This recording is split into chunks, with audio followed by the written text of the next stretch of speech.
Medicaid Maverick here, Ashley. So let's go more in depth. These 3-minute videos are hard. Hopefully Son will teach me soon how to make them longer. But in depth about when you have a child under the age of 21, under 21, right? So we think about early intervention, 1, 2, 3, possibly up to 5, depending on the state. Like Tennessee goes up to 5 when I start kindergarten.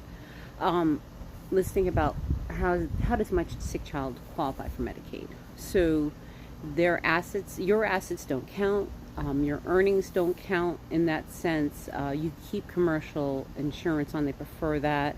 You have to remember there are lawyers that have children with cerebral palsy, MD, that have the coverage on them, and then they're getting the extra cash through environmental modification, maybe to have a ramp put on their van.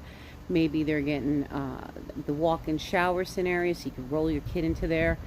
There's a little bit more leniency when it definitely comes to sick children, because it's bad PR for a child not to be able to get covered, for a family to go in debt for a sick child. So here at how it rolls. So let's say, for example, I had a child with cerebral palsy, right? The child's born. We see that early intervention, the early screen periodic testing one. They can get a community waiver sometimes, like if you get a G-tube, then you're allowed that LPN. But again, you're going to work through your local Department of Social Services. There might be some aspects that they will look overall at the finances, but again, it's based off the child's illness.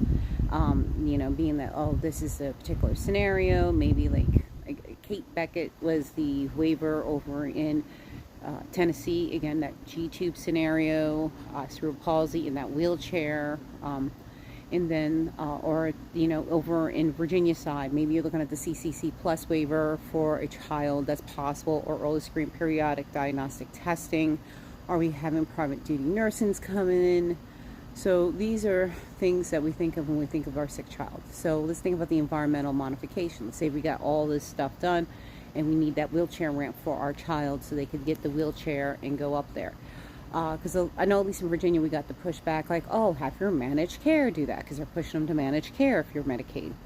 Well, it comes under CMS that they're saying, no, it is a state waiver that's covering this, and through those funds, and there's no billable code to make it a medical covered item.